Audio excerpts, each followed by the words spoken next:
Today's Jackson YMCA is the descendant of an organization that has served Jackson since 1868. The original founders of the Young Men's Christian Association may not have quoted today's core values of caring, honesty, respect, and responsibility, nor did founders quote today's mission statement of putting Christian principles into practice through programs that build a healthy spirit, mind, and body for all. But founders accomplished those goals just the same through meetings and programs in various buildings throughout downtown Jackson for over 150 years. Even before the Young Men's Christian Association first came to Jackson, the need for creating safe spaces for people to gather and socialize was apparent to founder George Williams.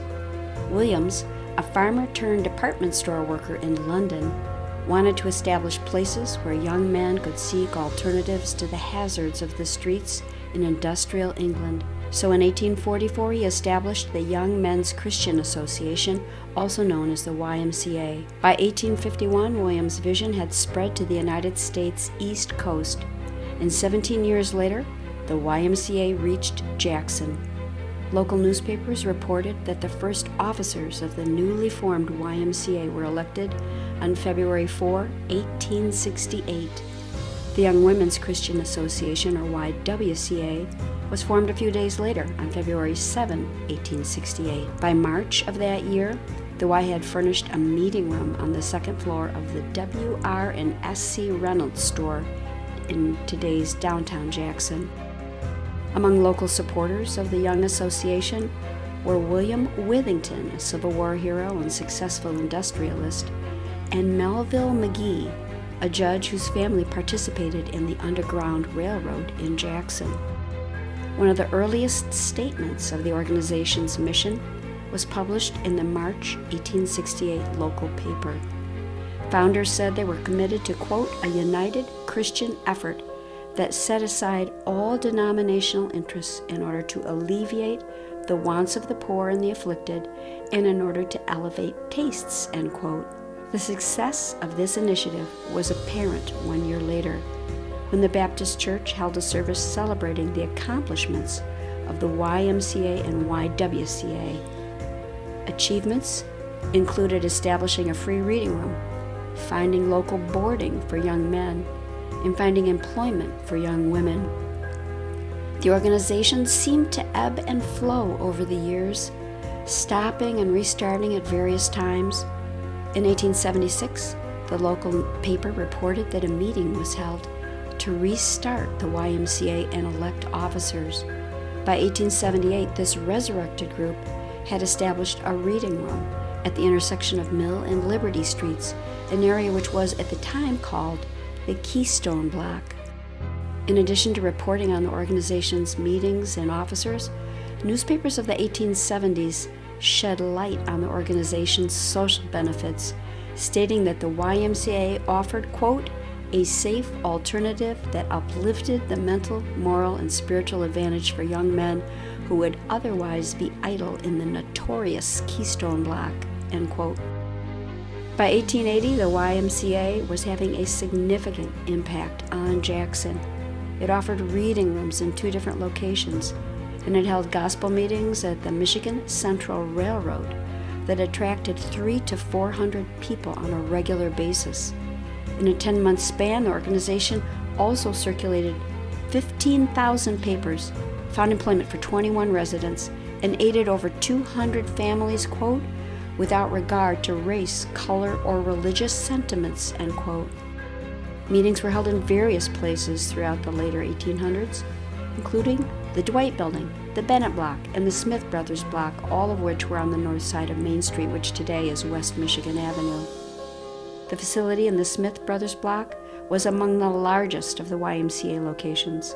Accommodations there included a 32 by 47-foot gymnasium, a 16 by 34-foot parlor, a night school room, apartments, and a bathroom. Many years later, an article in the local paper incorrectly reported that Jackson's YMCA was founded in 1896. And while it's true that the Y has stopped and started many times, a closer look at the evidence, including early newspaper reports, shows that Jackson's YMCA, YWCA, did in fact begin in 1868, making the Y a vital part of our community much longer than anyone imagined. Around 1908, the Y opened a new facility on the south side of Cortlandt Street between Mechanic and South Jackson Streets. The Sanborn Fire Insurance map of that year shows an extensive facility that included a gymnasium, office, reception rooms, classrooms, and dormitories.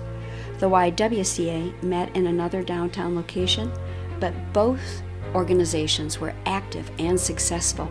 That is, until the Great Depression forced both to close in 1931. But both rebounded and reopened just 2 years later.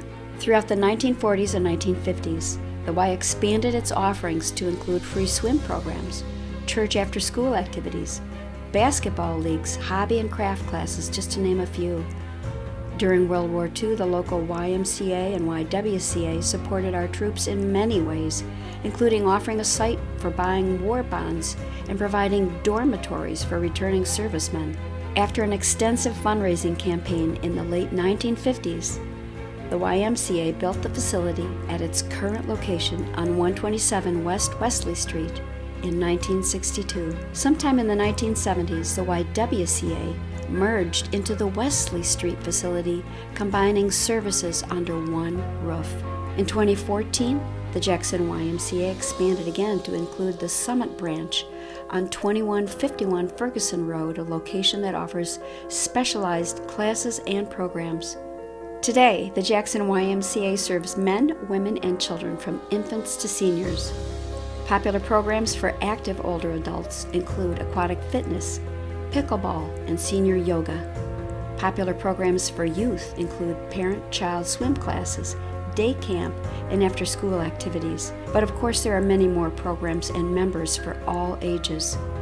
An enduring characteristic of the Jackson YMCA is that it has continued to be popularly used. Recently, the organization recorded about 200,000 member visits per year, with an additional 30,000 non-member visits annually, according to Shauna Tello, CEO of the Jackson YMCA. To accommodate popular demand and maintain an updated facility, by 2024, the Jackson YMCA expects to complete construction on a combination of new build and redevelopment for an expanded facility at the Wesley Street location. The changes will result in expanded services, classes, and programs, just to name a few benefits.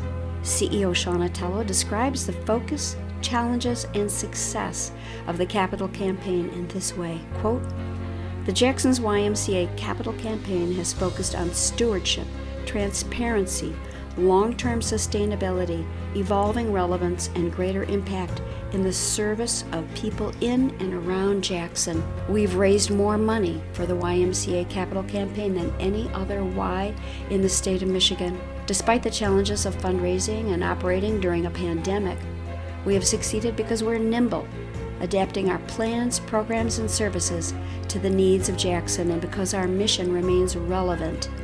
In serving all, our diversity is our strength. YMCA investors and those we serve understand who we are and appreciate the impact we have in our community. Nothing brings people together like the Y, and no organization will work harder to build a healthy spirit, mind, and body for all."